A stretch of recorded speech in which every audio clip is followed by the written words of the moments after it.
presentar nuestro primer ponente de esta mesa. Tenemos con nosotros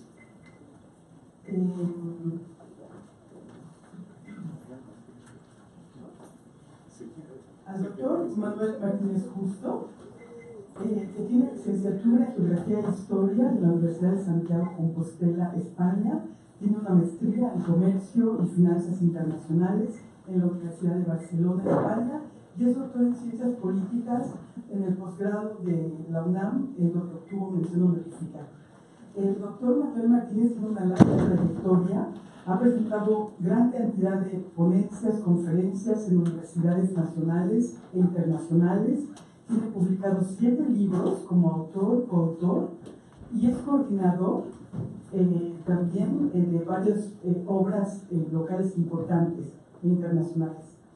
En su trayectoria ha coordinado proyectos PAPIT, actualmente fue coordinador de la licenciatura en Relaciones Internacionales del SUA, también fue el fundador de este mismo programa y fue jefe de división en Ciencias Socioeconómicas, logrando durante su gestión la modificación de los planes de estudio de la licenciatura.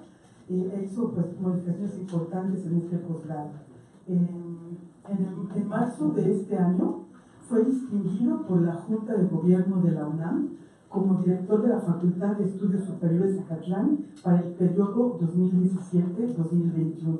Entonces tenemos un gusto de tener aquí al doctor Manuel Martínez con nosotros, abriendo esta primera mesa, a quien le damos la palabra. Muchas gracias.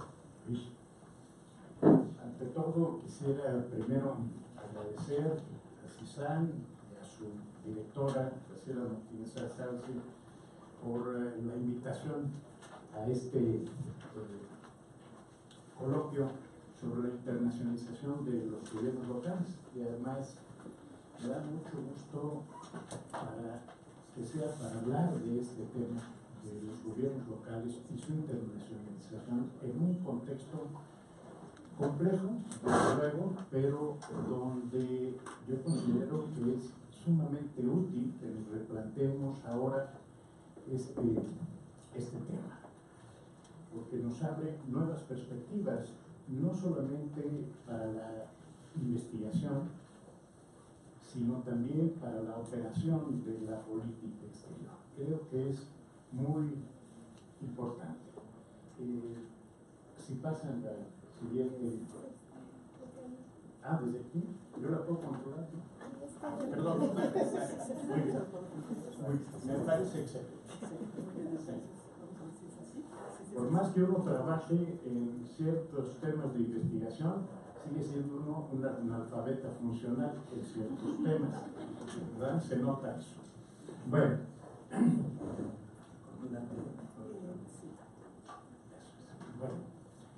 quiero hacer unas consideraciones previas, que lo que voy a presentar son los avances de un proyecto PAPIT que estamos trabajando, que tengo el honor de coordinar, en donde básicamente lo que intentamos hacer es evaluar si las relaciones internacionales de los gobiernos locales están en sintonía con la política exterior de México, o bien cada uno sigue por su lado.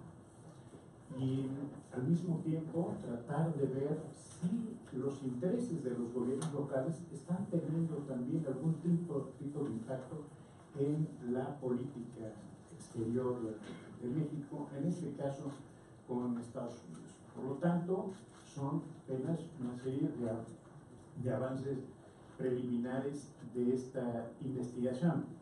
Segundo, que yo tengo ciertos pruritos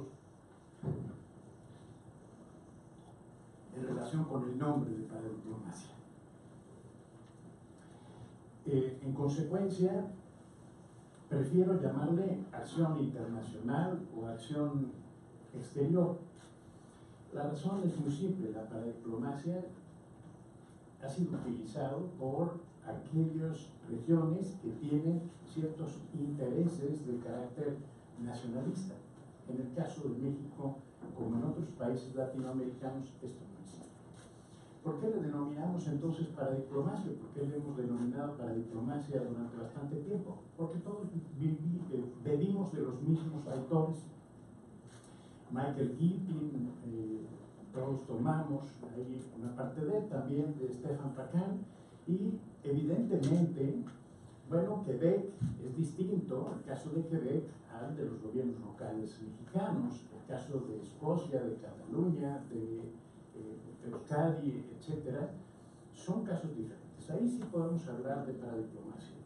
En este caso, yo prefiero hablar de acción exterior o de acción internacional. Y si ustedes quieren, para no polemizar en torno a esto, denominarle de una manera general, aunque sé que tiene sus complicaciones, denominarles como diplomacia local. Segundo, también tengo un problema con el término cooperación internacional descentralizada. Y tengo un problema con eso porque me parece que es una forma de llevarnos a simplemente decir, llevar a los gobiernos locales a una parte de la actividad internacional que es la cooperación.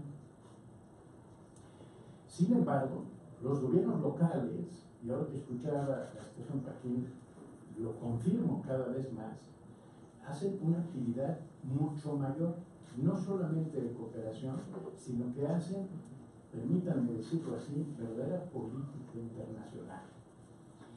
Si no fuera así, bueno, invalidaríamos a lo que está haciendo Euskadi, a lo que está haciendo Escocia, a lo que en este momento está haciendo el señor Puigdemont en Bélgica, que es internacionalizar un conflicto, y ahí no estamos hablando de cooperación internacional, estamos hablando de algo más amplio. Por lo tanto, estamos hablando de política internacional. Y yo soy un firme creyente de que los gobiernos locales pueden hacer política internacional. Otra cosa es que lo estén haciendo o que estén preparados para eso.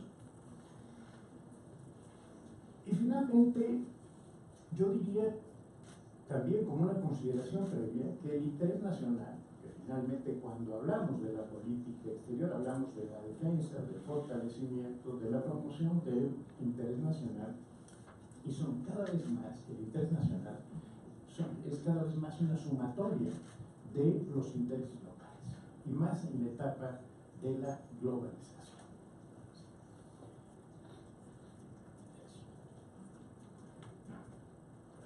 Excelente, muchas gracias. Bueno, el trabajo que estoy desarrollando, la investigación que estoy desarrollando, tiene tres partes. Uno, donde me pregunto sobre la política exterior y los gobiernos locales mexicanos, en México. Si realmente hay una interacción, no estamos hablando de dos círculos, de dos pistas que van en dirección a veces contrapuestas.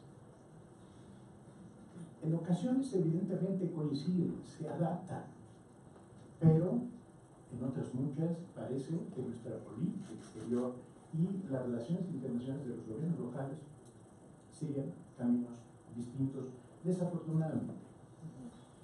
La segunda parte la dedico a ver en el trabajo de investigación que estoy realizando las relaciones subnacionales de México con Estados Unidos. Sí, bueno, ¿qué pasa con los gobiernos locales y cómo se están vinculando con los Estados Unidos? Y finalmente, abordo los avances en la incorporación de los gobiernos locales a dos cosas diferentes, y lo saben muy bien. La relación de México con Estados Unidos y la política exterior de México. Cómo los gobiernos locales se han ido incorporando a las relaciones internacionales de México, pero también cómo los gobiernos locales se han ido incorporando a la política exterior de México hacia los Estados Unidos. Siguiente, por favor. Tomo una serie de variables, hay muchas variables que podríamos tomar, pero voy a tomar dos muy sencillas que quiero exponerles aquí. Uno son los acuerdos interinstitucionales, porque en ese ámbito, a ese ámbito nos han circunscrito legalmente a los gobiernos locales en México. Y segundo, las visitas de los funcionarios y representantes de uno y otro país.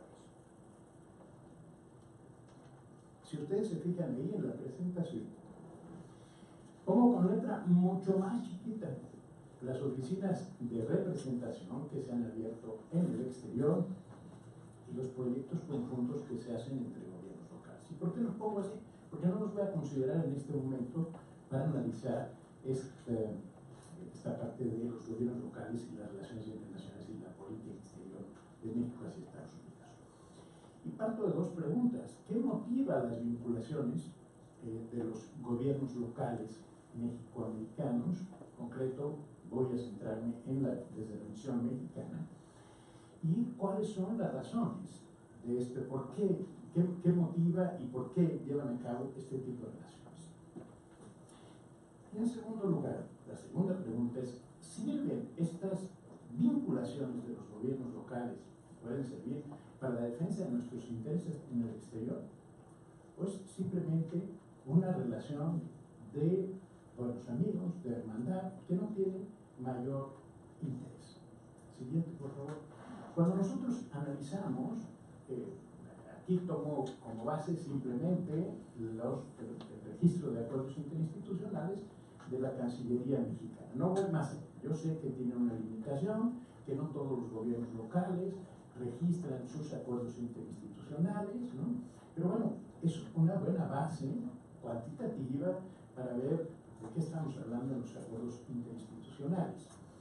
Y observamos que hay tres grupos de acuerdos interinstitucionales. Uno, que son lo que llevan a cabo los gobiernos de las entidades federativas, ¿no?, que cada vez tienden a ser mayores. Otros son los acuerdos de los gobiernos municipales, que son anteriores incluso a los de los gobiernos de los estados. He encontrado de los años 60 acuerdos de hermanamiento entre Guadalajara, por ejemplo, o San Luis Potosí y algunos estados de California. Y la otra parte son las universidades, pero las universidades que se encuentran en los distintos estados de la República y que también nos inscriben. Bueno, cuando uno ve por país, si ustedes se fijan a nivel de los acuerdos totales, bueno, el 28% de todos ellos, es decir, uno de cada cuatro va hacia Estados Unidos. En menor medida, el segundo, en importancia, que le da importancia es España, eso tiene que ver con cuestiones de orden histórico, etcétera, cultural. El tercero es Cuba, y está creciendo de manera importante China. Pero quiero que se queden con ese porcentaje del 28% hacia los Estados Unidos. Si tomamos los acuerdos interinstitucionales municipales por país, la cifra aumenta. La cifra aumenta hasta llegar a un 38%. Hay un 10% de diferencia. ¿Y por qué? Bueno, pues porque hay una mayor preocupación y una mayor vinculación de los gobiernos municipales por esta vinculación con los Estados Unidos. Ustedes fíjense que crece un 10%, es una cantidad bastante interesante. Habla de una cercanía ahí mucho mayor. Si nosotros bajamos un poco más y vemos, bueno, hacia qué estados de la Unión Americana que van estos, ¿no? Pues bueno, notamos que el 50%, fíjense nada más, el 50% están suscritos con Texas. Después ya verán algo muy curioso. Además tiene una lógica muy interesante, por lo menos eso es lo que observamos. El segundo es California. Después tenemos con Kansas, con Michigan, pero fíjense que el porcentaje es mucho menor. Estos dos estados concentran el 70% de todo el interés de los gobiernos municipales mexicanos. Pero vamos un poquito más abajo, aterrizando un poquito más. Y entonces lo vemos con qué condados han suscrito más. Yo creo que ya vieron ustedes, ya percibieron con quiénes y por qué. La mayor parte evidentemente son de Texas, pero si lo vemos ahí, verán que todos están en una franja muy específica, pegado a la frontera, y que tiene que ver con los desplazamientos de la población mexicana, con los desplazamientos de mercancía, mayoritariamente por esta zona. Y yo, en un artículo que escribía en un capítulo de un libro, llamaba a esta zona, a la zona donde se ubican Pharr, Texas, Mission, McAllen, etcétera, ¿no? Edinburgh, ¿no? Como el pivote geográfico de la relación, de la acción exterior de México con Estados Unidos. Porque ahí se concentra todo. Si en un momento dado, efectivamente, pudieran cortarnos las relaciones entre México y Estados Unidos y quisieran que tuviera un efecto sumamente negativo, lo único que tendría que hacer es esta parte del estado de Tamaulipas, cerrarlo y tendríamos un muy serio problema de todo tipo. Este es un punto estratégico básico para nosotros. Cuando yo me preguntaba qué explica esta vinculación, básicamente doy tres respuestas. Uno, la diáspora, las diásporas de los mexicanos, ¿no? Segundo, los intereses económicos que están ahí, y después están en menor medida, y por eso lo vuelvo a poner en letra pequeña, ¿no? Una serie de elementos ahí como son la historia, la educación, la relación histórica, Laredo, Nuevo Laredo, ¿no? El Paso del Norte, aunque hoy la conocemos como Ciudad Juárez, y así sucesivamente. Lo otro es la educación, porque se traslada a ciertas zonas donde van a las universidades, etcétera, o simplemente los hijos de los migrantes estudian ahí, cuando regresan a México se queda esta vinculación. La otra es la parte cultural, y finalmente no hay que olvidar lo que es el turismo. Cuando uno ve por dónde transcurren los flujos turísticos para compras, pero también para veraneo, de la población de Tamaulipas, de San Luis Potosí, de Nuevo León, evidentemente van por Pharr, Texas, van por el condado de Hidalgo, van por Edinburgh, etc., ¿no? Y van hacia la isla del Padre. Entonces también hay estas vinculaciones importantes. Bueno, ¿por qué las diásporas? Pues cuando analizamos, y estas son cifras tomadas, bueno, la gráfica está construida con cifras del Instituto de los Mexicanos para el Exterior, y entonces cuando vemos dónde se ubican nuestros migrantes, bueno, pues la mayor parte también coincide con, a nivel estatal, coincide con estos acuerdos interinstitucionales. La mayor concentración de migrantes, en este caso, está en California, pero también en Texas. Entre estos dos se concentra casi el 70% de nuestros migrantes. Aquí tenemos especialistas en el tema y saben muy bien que es una parte importante. La otra parte está en Illinois. Ahora, curiosamente, si ustedes se fijaron en la gráfica de los acuerdos interinstitucionales, esta es la que les enseñé hace un rato, bueno, no aparece Illinois, cuando es una concentración importante de nuestros migrantes.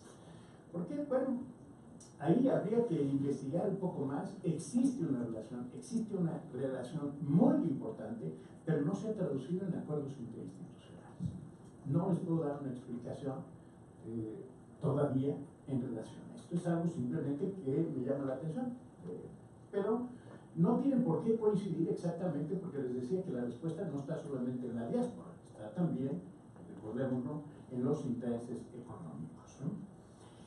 Lo que sí nos confirma que efectivamente hay una mayor vinculación por la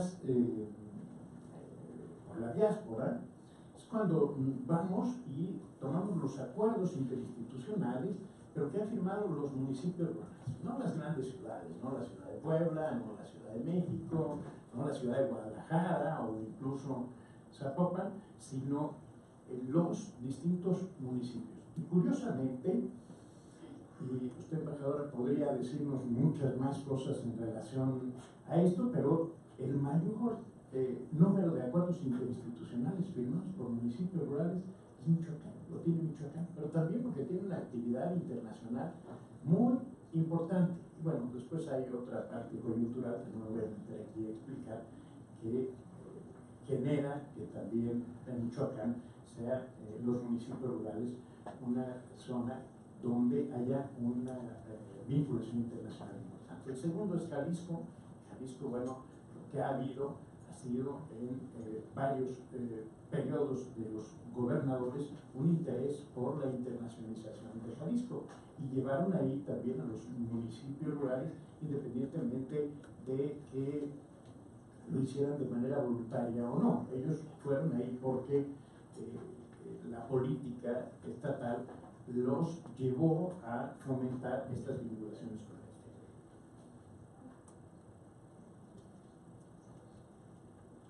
Les decía que la segunda explicación al porqué de estas vinculaciones, de estos acuerdos interinstitucionales, estas vinculaciones reflejadas en acuerdos interinstitucionales, es por las cuestiones económicas. Y aquí me voy al otro lado, es decir, quienes exportan más a México.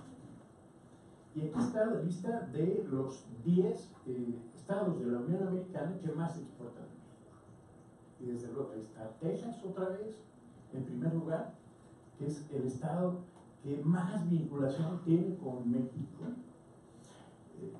Segundo, el estado de California.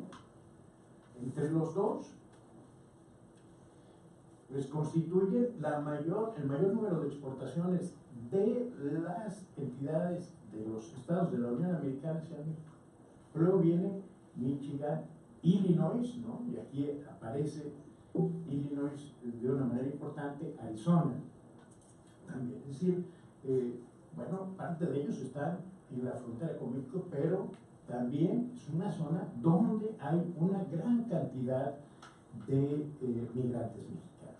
Estos estados tienen, por lo tanto, una vinculación muy importante.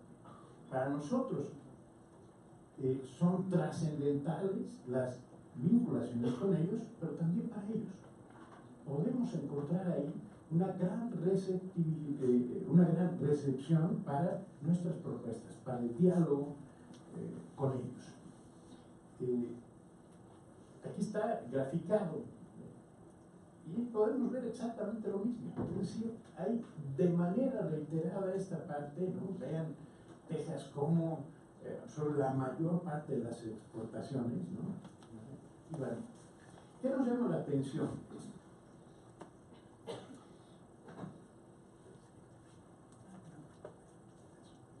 Bueno, de los estados con los que tenemos mayor vinculación local, evidentemente, lo he subrayado una y otra vez, son Texas y California, donde coinciden la diáspora, los intereses económicos y el trasiego de migrantes y de mercancías. Es el punto más cercano del centro y del sur de la República. Si los migrantes quisieran cruzar, digamos, por el área más cercana, por la frontera más cercana a los Estados Unidos, pues evidentemente elegiría Tamaulipas. Y dentro de Tamaulipas, bueno, pues estaría Reynosa o pues la otra ciudad, Reynosa ahí, bueno, ahora además es vergonzoso que se me olvide cuando acabo de estar por ahí. Si de ahí tenemos una parte importantísima de la vinculación. Segundo, que las vinculaciones reflejan el cambio de estos intereses y las transformaciones que se dan en el tiempo. A ver, déjenme detenerme aquí en esto. Si pudiéramos construir una línea histórica a partir simplemente de la variable de acuerdos interinstitucionales, de cómo se han ido modificando, cuáles son las áreas de interés, bueno, pues evidentemente al principio estarían simplemente California y Texas, que era donde se ubicaba nuestra diáspora. Pero posteriormente, a medida que han tenido problemas laborales en esos estados, o en algunos condados de esos estados, se han ido desplazando hacia otros estados de la Unión Americana. Y en consecuencia, bueno, eso implica que los acuerdos interinstitucionales se van a ir firmando con otros estados hacia donde va la diáspora, o donde empezamos a tener intereses económicos muy importantes. Entonces, ahí también esta relación la estamos encontrando. Puede ser por las ubicaciones de la diáspora, por el comercio, por las inversiones, etc. ¿Qué pasa con la variable de los funcionarios? Es decir, vamos a ver si tenemos más visitas, y sobre todo lo que yo esperaría es que hubiera visitas de presidentes municipales, y esas se van a seguir dando en el tiempo y se van a seguir incrementando, pero no las voy a considerar aquí porque me interesa la cuestión inicial, la pregunta inicial de cómo nos estamos insertando los gobiernos locales en la política exterior. Entonces, lo que encontramos aquí es que hay un interés en incorporar a los gobiernos locales en la política exterior. Así lo estamos encontrando. La Cancillería tiene esta preocupación. Desde hace algunos años para acá lo tratan de hacer. Pero, aparentemente esto, bueno, no aparentemente, estamos en un ámbito académico y lo podemos decir muy claramente. La forma es muy desigual. La Secretaría es cierto que acompaña a los gobiernos locales. Siempre que el presidente municipal quiera ir, si le pide apoyo a la Secretaría de Relaciones Exteriores, esto lo va a ver. Va a haber asesoría también. Cómo firmar los acuerdos interinstitucionales, y les va a recomendar que lo registren. Entonces, hay este apoyo y esta asesoría, este acompañamiento y esta asesoría. Otra cosa es que ellos asuman, que la Cancillería asuma eso como parte de la operación de la política exterior, y entonces lo proyecten y lo aprovechen para hacer más eficiente la política exterior. Ahorita lo estamos, en estos momentos, en este proyecto lo estamos presentando. Y lo segundo que observamos es que no hay una estrategia clara de cómo trabajar entre la Cancillería y los gobiernos locales. Ahí parece que hay como a veces un cortocircuito. No sabemos cómo entrar. Es como los gobiernos locales, como un niño travieso, ¿sí?, que se sale de las indicaciones que le dan los papás y no sabemos cómo reorientar. Voy terminando aquí. Les presento simplemente una pequeña gráfica del año 2016 y 2017. Es apenas preliminar, no están datos todavía completos, pero ya vemos que hay gobernadores de México que van hacia los Estados Unidos, ¿no? La Conferencia Nacional de Gobernadores ha ido y está ahí. Segundo, también el canciller mexicano, la canciller mexicana con anterioridad van, pero, obvio, siempre van a Estados Unidos. Pero aquí lo que me interesa es que se haya reunido con ejecutivos de los gobiernos locales, con gobernadores estatales o con alcaldes.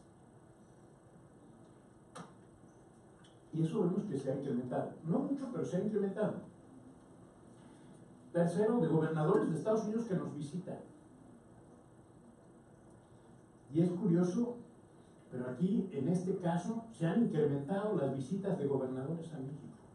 Porque en una coyuntura política donde el señor Trump, evidentemente, marca una línea, ellos, los gobernadores, entiendo que están preocupados por sus economías. Los congresistas norteamericanos también han venido, congresistas que vienen representando a su distrito correspondiente, a la parte local, y también, aquí en este caso vemos que se ha reducido. Parece que la cuestión política está pesando de una manera importante. Y luego lo mismo nos encontramos con los alcaldes, la visita de alcaldes norteamericanos de los alcaldes norteamericanos a México, que ha tendido a reducirse, pero también porque no lo hemos sabido explotar. Algunas conclusiones, rápidamente, para ir concluyendo. Primero, las leo simplemente. La acción internacional de los gobiernos locales tiene un dinamismo propio e imparable, independientemente de su incorporación a las relaciones internacionales o a la política exterior de México. Ellos van a seguir haciéndolo. ¿Lo aprovechamos o no? Esa es la pregunta que tenemos que hacernos. En el caso de Estados Unidos, las relaciones son fuertes y se centran en algunos de los estados que resultan prioritarios para México. Ya lo vimos ahí. No tiene tanta dispersión las vinculaciones que se establecen.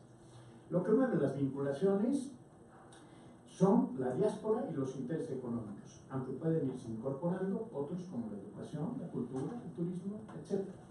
¿Sí? Los elementos explicativos. La incorporación de los gobiernos locales a la política exterior es parcial, limitada e irregular, aunque ha ido avanzando muy poco a poco y ahora favorecida por la coyuntura Trump. Nosotros tenemos que buscar alternativas para oponernos a esto. Con las ciudades actuales no hemos visto que haya una vinculación, pero una vinculación directa, no de la Cancillería solamente. Bueno, esto no lo hemos encontrado todavía. Y algunas recomendaciones preliminares. Restringir y limitar la acción internacional a cooperación descentralizada no permite aprovecharla como un instrumento de política exterior. O abandonamos esta parte y les decimos que participen los gobiernos locales y les damos la oportunidad de hacerlo. Si no, déjenme decirles que es un tanto difícil pedirles a los gobiernos locales que participen en la cooperación, cuando en Amaxí no tienen más que voz. En algunos casos, no tienen derecho a voto.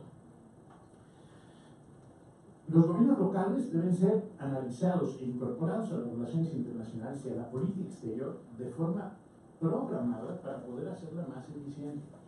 Y además debe haber una estrategia para eso. La diáspora es un instrumento interesante para incidir en las relaciones con los Estados Unidos, pero es necesario, y no hemos hecho aquí la tarea necesaria, desarrollar sus potencialidades tomando las experiencias de otros países, Israel, España, incluso Armenia, lo que está haciendo en este momento, que han construido verdaderos lobbies de política. Aquí no lo hemos hecho.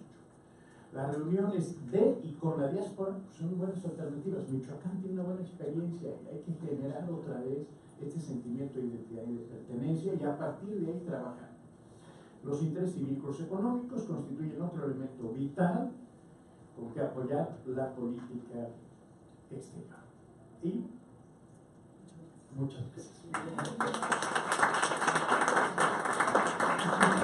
Agradecemos mucho la ponencia del doctor Manuel Martínez, quien de una manera muy interesante nos mostró la importancia de la creciente tendencia a llevar acuerdos interinstitucionales a nivel subnacional y sin duda alguna nos mostró las razones que subyacen en esta lógica y problemas en su desarrollo.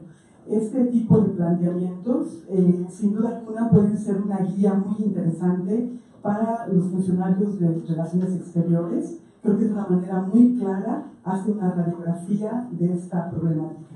Pues damos lugar a nuestra siguiente ponente, a la maestra Esther Ponce Adame, profesora investigadora y consultora, directora ejecutiva del Centro de Gestión y Cooperación Internacional para el Desarrollo, maestra en Cooperación Internacional en el Instituto Mora y candidata a doctora en Ciencias Políticas, profesora del ITEM del Instituto Mora de la UNAM. Ha sido funcionaria en diversas dependencias como la Secretaría de Gobernación, Secretaría de Relaciones Exteriores, el Instituto Nacional de las Mujeres, entre otras. Y ha realizado trabajos de consultoría para instituciones nacionales y organismos y agencias nacionales y multilaterales de cooperación, como el Programa de Naciones Unidas para el Desarrollo, la Agencia Alemana de Cooperación, el Fondo de Naciones Unidas para la Infancia y recientemente ha incursionado en la realización de misiones cortas para consultoras internacionales. Le damos la palabra a la maestra Adame. Gracias.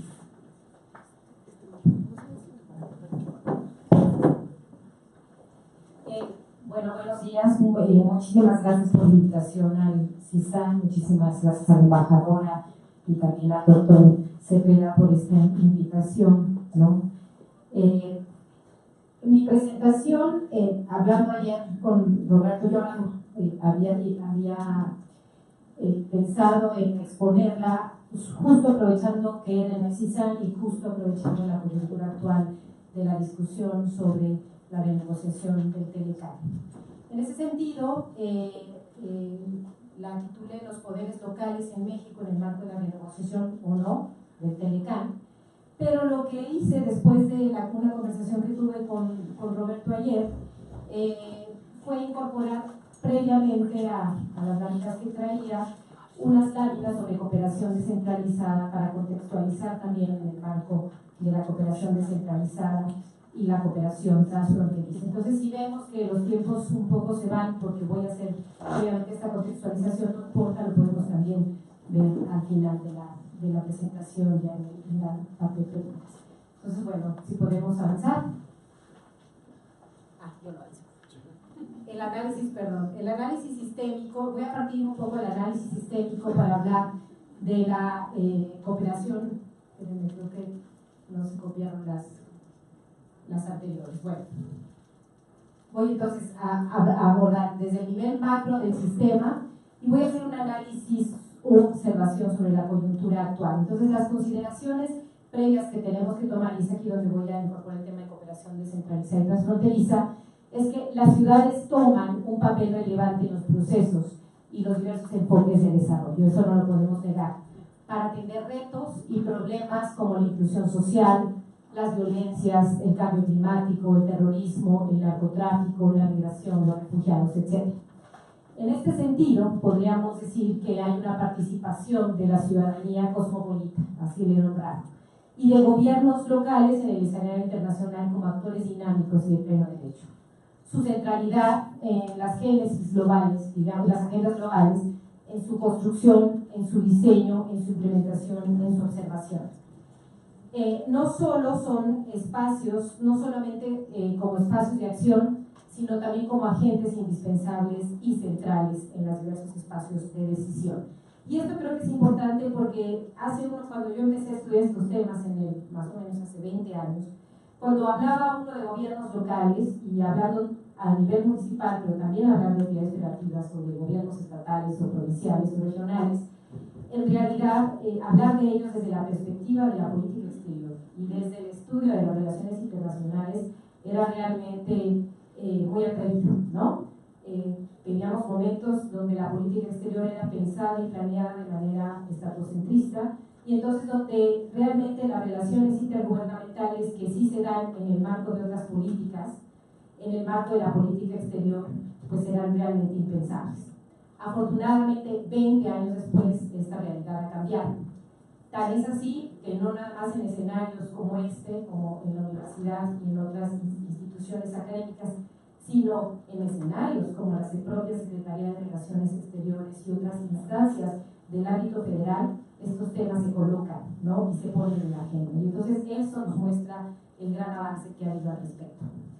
En este sentido, me interesa mucho entonces colocar desde esta perspectiva el papel de los gobiernos locales. Bueno, un ejemplo que coloco ahí es justo el de la ciudad de Santuario en Estados Unidos y de alguna manera también procesos similares que se han vivido en Europa, ¿no? Donde al final las ciudades, pero también los gobiernos estatales reaccionan frente a una política, digamos, exterior o frente a una política con la cual no están de acuerdo desde sus principios y desde la ejecución de sus propias políticas. Entonces, en este sentido se colocan en contra. Y otro ejemplo que pongo aquí, otra lámina que coloco aquí, son la diversidad de esquemas en los que participan los gobiernos locales, por ejemplo, ¿no? A nivel de la cooperación. Entonces colocó desde la cooperación transfronteriza que vemos ahí, desde la cooperación descentralizada y en este marco la propia cooperación sur-sur descentralizada, es decir, aquella que se da entre ciudades, ahora llamamos de países de renta media alta y de países de renta alta, y aquella que se da entre ciudades de países de renta media alta o de renta media, que sería la cooperación descentralizada sur-sur. Pero también en el marco de la cooperación triangular, ¿no? Donde también empieza a haber una participación de los gobiernos locales, en el marco también de las diferentes dinámicas que se dan en la cooperación multilateral, donde los gobiernos subnacionales empiezan a ocupar también un lugar relevante. Desde hace años ya lo tenía, pero más ahora, por ejemplo, con la discusión de las agendas globales de desarrollo y cooperación. Estoy hablando de la Agenda 2030, por ejemplo, de la nueva agenda urbana, del propio Acuerdo de París, donde las ciudades o los gobiernos subnacionales tienen un papel central para algo que se ha denominado la territorialización o la localización, por ejemplo, de los objetivos de estas agendas, en particular de la Agenda 2030. Entonces, el posicionamiento y la manera, además, que se revalorizan desde los propios organismos multilaterales, pero también desde cómo las ciudades se quieren colocar en el marco de esta discusión, es justo el papel central que tienen los gobiernos subnacionales y las poblaciones y la ciudadanía local para el cumplimiento y seguimiento de los objetivos que ha sido impuesto en estas agendas. Y entonces, en ese sentido, viendo que las agendas al final se convierten en esa especie de hoja de ruta que los países siguen, o que de alguna manera tienen que seguir, entonces esto habla de un buen clima para que los gobiernos locales tomen centralidad, ¿no? Y también hay que decir desde las instituciones también académicas y de la sociedad civil, ¿no? Cada vez vemos mucho más dinamismo, donde los gobiernos locales colaboran a veces con instituciones fuera de sus países para impulsar algunas políticas al interior de sus ciudades o de sus territorios. Y lo mismo en el marco de las redes, ¿no? Entonces, en este sentido, coloco un par de ilustraciones sobre las dinámicas, por ejemplo, de cooperación descentralizada que los propios gobiernos locales tienen en el marco de redes o asociaciones de ciudades a nivel regional o a nivel mundial, ¿no? Algunas de ellas son de carácter regional, otras de carácter temático, otras de carácter internacional, ¿no? Las de regional, algunos ejemplos que coloco ahí, es FLAGMA, ¿no? La Federación Latinoamericana de Gobiernos Locales y Asociaciones en América Latina, también Metrópolis, por ejemplo, en fin, CIDEO, etc. Y las temáticas, por ejemplo, como Metrópolis, que abordan temas en particular que interesan hoy CLEI, por ejemplo, en temas de medio ambiente, ¿no? Y en el tema de las internacionales, bueno, pues CGLU sería el mejor ejemplo al respecto. Y algunos ejemplos de asociaciones tanto a nivel regional, ¿no? De países, por ejemplo, que de alguna manera son países de renta alta y que las asociaciones o sus redes de ciudades son portadoras de recursos en marco de cooperación o simplemente de buenas prácticas o de asistencia técnica. Y en el marco, por ejemplo, de las asociaciones de países como México, las asociaciones de gobiernos locales, que también fungen un poco como esas grandes difusoras o deberían de fungir como grandes difusoras tanto de una agenda local como también de buenas prácticas. En fin, ¿no? Esos son simplemente unos ejemplos. Y las grandes redes de ciudades que se han vuelto también parte de un dinamismo a nivel transnacional, ¿no? Donde se colocan temas que interesan a las políticas urbanas, que tienen que ver centralmente, por ejemplo, con políticas de desarrollo urbano, desde medio ambiente, cohesión social, educación, movilidad, etc. Entonces, el dinamismo también en cuanto al crecimiento de este tipo de redes a nivel de ciudad, que lo que buscan es atender problemas particulares, ¿no? Que se dan en estas ciudades y que también además es colocar temas en ciertos ámbitos sobre lo que interesa a estas ciudades, es otro ejemplo al respecto, ¿no? Y por supuesto hablar de lo que sucede a nivel de las fronteras, ¿no? Como parte también de esta cooperación descentralizada, que sería la cooperación, en este caso pongo algunos ejemplos en el marco de la cooperación en la región de América del Norte, ¿no? En particular entre la frontera México y Estados Unidos, donde naturalmente también, por las propias interacciones que genera el espacio fronterizo, ha conllevado, digamos, a ciertos dinamismos de colaboración a nivel de los gobiernos, tanto a nivel de los gobiernos municipales y condados, por ejemplo, en Estados Unidos, gobiernos municipales en México, como también a nivel de entidades federativas o estados en México y en Estados Unidos, ¿no? Un dinamismo además que no es de ahora, que tiene muchos más años, pero que sí podríamos decir que una vez firmado y aprobado el Telecán, generó o incentivó ciertos procesos también a nivel de la cooperación transfronteriza. O otros ejemplos, ¿no? Como los corredores comerciales, por ejemplo, que se dan también en el marco de América del Norte y que también han sido de alguna manera motivados por el proceso o el Telecán en la región. Y en ese sentido hablamos de diferentes modelos de cooperación interregional y binacional, ¿no? Con distintas concepciones que se ha dado, desde espacios transnacionales, por ejemplo, desde spillover, metropolitanos, corredores comerciales, en fin, ¿no? Regiones de planeación, en fin, que obedecen muchas veces a marcos de cooperación, a diferencia de lo que vemos, por ejemplo, en la cooperación pensada en términos muy tradicionales, donde existe un acuerdo de colaboración firmado. A veces en estos mecanismos de cooperación en realidad funge tanto, parten por ejemplo de acuerdos formales, pero también de algo que un investigador ha llamado, Pablo Wong en particular estoy citando, que sería más de acuerdos funcionales, o más desde esta idea de lo funcional y no tanto de lo formal, y habla de lo funcional para no hablar de lo informal, ¿no? Efectivamente. Entonces creo que en ese sentido también estaría. Y por supuesto, no podemos negar que en este dinamismo y en esta generación, por ejemplo, de espacios transregionales, encontramos ahora una nueva agenda urbana en el marco de estas agendas globales de cooperación y desarrollo que marcarán un poco, o que están marcando la ruta a nivel internacional en cuanto a discutir estos temas. Y hablo en particular de esta nueva agenda urbana porque algo que nos menciona esta nueva agenda urbana, y lo pongo aquí, es hablar de gobernanza multinivel. Y es la necesidad de planear, por ejemplo, el desarrollo urbano y las ciudades y el propio derecho a la ciudad, ¿no? Como un nuevo concepto que se estaría persiguiendo en el marco de estas agendas o de la cual nosotros tendríamos que apropiarnos, es hablar de esta relación intergubernamental o entre distintos niveles de gobierno, justo para conllevar a procesos de desarrollo en estas ciudades. Y entonces un tema que es interesante plantear, por ejemplo, es justo el de planear de manera transfronteriza, ¿no? O sea, hasta dónde, por ejemplo, ciertos marcos jurídicos o nuestros propios sistemas permiten o no, una planeación de carácter transfronterizo en dinámicas donde es indispensable, por ejemplo, pensar el desarrollo urbano no solamente como un desarrollo que se limita, por supuesto, a los propios espacios o fronteras de nuestras ciudades, sino mucho más allá, ¿no? Entonces, un reto interesante, por ejemplo, para discutir en este tipo de seminarios es justo hablar de posibilidades o no de hablar de la planeación transfronteriza. Y es interesante decirlo porque justo en el marco, cuando se dieron estas discusiones en previo a Habitat 3 en Quito, nunca se planteó el tema transfronterizo, ¿no? Como un asunto que debería de ser colocado. Tenemos distintas dinámicas en América Latina, además de las de América del Norte, donde cada vez más se incentivan procesos transfronterizos, ¿no? Hace poco me tocó coordinar un taller para distintos representantes de Iberoamérica y se hablaba, por ejemplo, de experiencias en Chile, en Argentina y en Perú, donde desde los propios marcos de las políticas de cooperación bilateral, por ejemplo, entre Chile y Perú, Chile y Argentina, se generan y se fomentan relaciones de cooperación transfronteriza, es decir, y además se aportan a veces recursos financieros para incentivar estas prácticas, ¿no? Entonces, lo cual es interesante.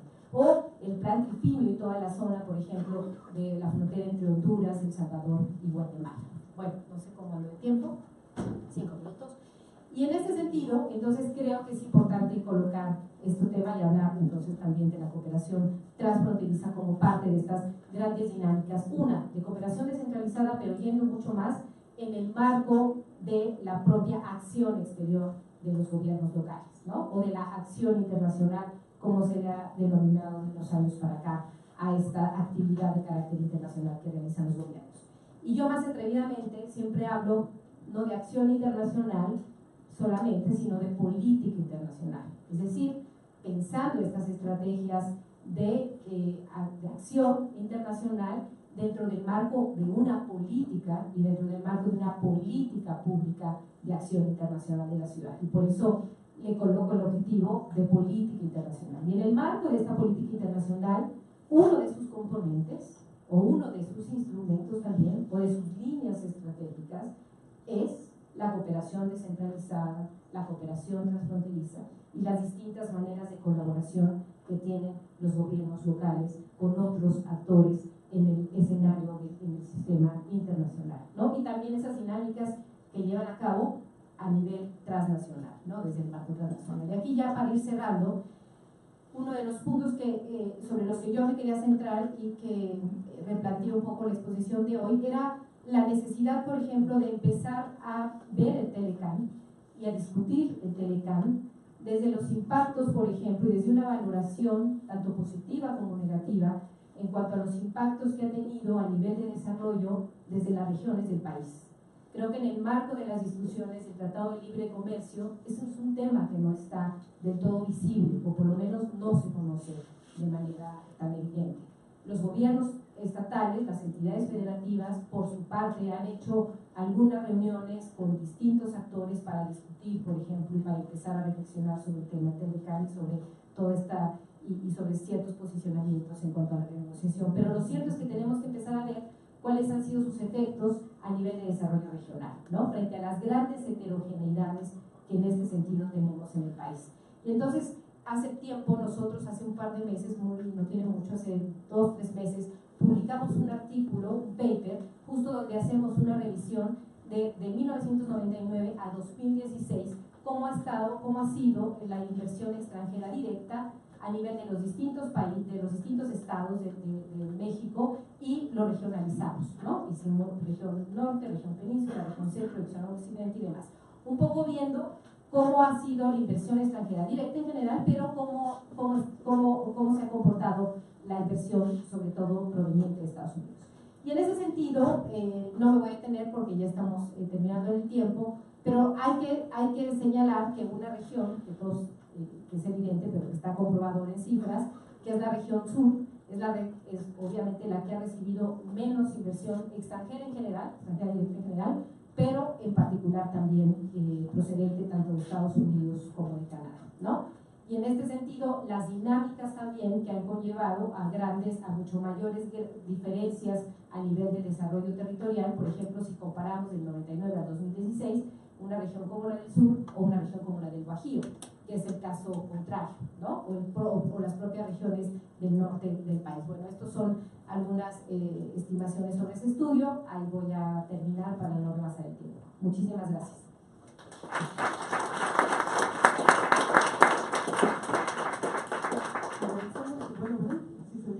Agradecemos mucho a la maestra Esther Ponce, que nos hizo una presentación, una gran riqueza de problemáticas alrededor de los poderes locales, aterrizados en el impacto del Telecán en las regiones. Y ahora vamos a darle pues, la bienvenida a nuestro siguiente ponente que tenemos aquí, quien es el maestro Noel González. El maestro Noel González es miembro del Servicio Exterior Mexicano desde el año 2000. Él cuenta con una licenciatura en la UNAM, así como maestrías de Ciencias Políticas y de Estudios Diplomáticos, una en la Sorbona y otra en el Instituto Matías Romero. Él es delegado de México, ha sido delegado de México ante la OSD en París. En 2007 fue designado a la Misión Permanente de México a la ONU en Nueva York. En 2011 estuvo encargado de coordinar la posición de México en la 5ª Comisión de la Asamblea General. Ha sido negociador principal en las diferentes conferencias y reuniones de alto nivel en el marco de las Naciones Unidas, incluyendo la Conferencia de Doha sobre la financiación del desarrollo en 2008, la Conferencia de las Naciones Unidas sobre crisis financieras y la Conferencia de Nairobi sobre cooperación sur-sur. En 2013 fue designado para liderar el trabajo sustantivo preparatorio rumbo a la primera reunión de alto nivel de la Alianza Global para la Cooperación Eficaz al Desarrollo. Les leí un resumen de su currículum, igual que en el caso de los anteriores ponentes, porque realmente es larga la historia, pero eso les da una buena idea de su trayectoria. Muchísimas gracias, doctora. Y bueno, para empezar, permítanme agradecer a la embajadora Ortiz, por supuesto, y a la doctora Graciela Martínez por la invitación. Para mí es un honor regresar aquí, no nada más por la importancia que tiene este seminario y el tema, sino obviamente porque pues, la UNAM es mi alma mater y la verdad es que regresar aquí siempre es un gusto y un honor. Estudié en la Facultad de Ciencias Políticas y luego aquí a 2 pasos en el Instituto de Posgrado de la Facultad de Economía. Entonces, compartir un poquito de lo que hemos adquirido durante el tiempo parece un acto de justicia. Entonces, Quisiera para empezar contarles un poquito qué es la Agencia Mexicana de Cooperación Internacional para el Desarrollo. La AMECID, no estoy muy seguro si ustedes sepan qué es lo que es, pero es la Agencia de Cooperación de México. México decidió en 2011, México es un país que lleva décadas haciendo cooperación internacional para el desarrollo. Nuestras primeras acciones de cooperación internacional se remontan a finales del siglo XIX, principios del siglo XX. Precisamente una acción humanitaria es la primera que está registrada en un huracán que afectó a Galveston, Texas en 1905. Es la primera acción de cooperación internacional registrada en México, y desde ahí hemos venido haciendo de manera consistente acciones para apoyar a países de igual o menor desarrollo económico normalmente en sus propios esfuerzos en materia de desarrollo. La agencia se crea entonces como una sistematización de estas prácticas de cooperación para darle más fuerza y una capacidad institucional más importante en 2011. Es una iniciativa de la ex canciller Rosario Green, pero cuando estaba en el Senado, y a partir de ahí entonces la agencia trata, a partir de su conformación en 2011, hemos tratado de ir consolidando de la manera los diferentes aspectos de la cooperación internacional que realiza México, y que incluyen cooperación técnica y científica, humanitaria, financiera. México también es un país que aporta recursos de manera directa a otros países en diferentes modalidades. Tenemos cooperación bilateral, regional, multilateral, y una muy importante que hay que resaltar es la prioridad que damos a la cooperación con el área de Centroamérica y el Caribe.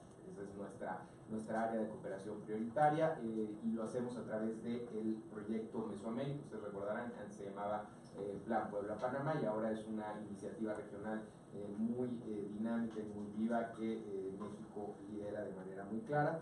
Y a partir del año 2015, que ustedes saben, la Organización de las Naciones Unidas adoptó en la Asamblea General que se llevó a cabo en septiembre la Agenda de Desarrollo 2030. México está alineando su cooperación internacional con esta serie de prioridades internacionales que, bueno, incluyen pues básicamente todos los aspectos que se vinculan con el desarrollo sostenible, con una visión de conjunto muy importante en la que se ve de manera equilibrada la parte medioambiental, social y económica, y esta visión, digamos, integradora es un poco la más importante. Y por supuesto a nosotros en la Dirección General de Planeación de la AMECID nos toca pues precisamente diseñar los instrumentos metodológicos para poder asegurar que esta cooperación que realizamos cumple, digamos, con estos objetivos. Quisiera, me parece que no está en la presentación, pero quisiera nada más poner sobre la mesa una cifra. México, la cooperación internacional que otorga México es una cooperación que es diferente a la de los otros países donantes tradicionales, pero más tenemos una metodología de cuantificación, es decir, para medir cuánto vale la cooperación técnica y científica y las becas y la cooperación financiera que hace México, y México otorga más o menos entre 200 y 300 millones de dólares al año. Ese es el equivalente de lo que hacemos. Mucho de lo que hacemos es cooperación técnica, es decir, acciones en las que a través de acciones de cooperación en las que, por ejemplo, técnicos mexicanos van a otros países a compartir experiencias en la implementación de políticas públicas, buenas prácticas en materia de salud, en materia de medio ambiente, en materia, todas las materias prácticamente de las políticas públicas. Y esto es importante porque a través de este tipo de cooperación, que llamamos cooperación sur-sur, muchas veces es más útil, digamos, o más fácil para los países receptores asimilar las enseñanzas y asimilar las buenas prácticas que cuando vienen cooperantes noruegos que vienen de un contexto completamente diferente. Pues, por ejemplo, en el ámbito de Centroamérica. Y además, una cosa importante que hay que también señalar es que la política de la cooperación internacional de México está muy vinculada a la política exterior. Somos un instrumento de la política exterior. ¿Por qué somos un instrumento? Porque la cooperación se hace básicamente por tres razones.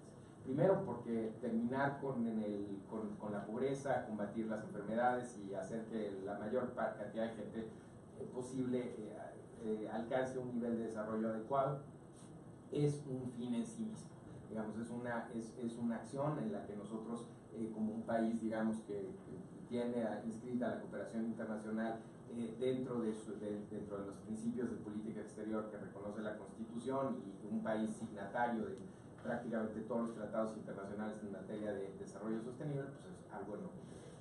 La construcción de bienes públicos globales, que ustedes seguramente conocen, es la otra razón. ¿Por qué hacemos esto? Bueno, porque no tiene sentido combatir el cambio climático en México, hay que combatir el cambio climático en el mundo. No tiene sentido combatir la malaria o el virus del Zika hasta la frontera con Guatemala, porque pues, el mosquito, si se desarrolla del otro lado de la frontera, en 10 minutos está del lado mexicano.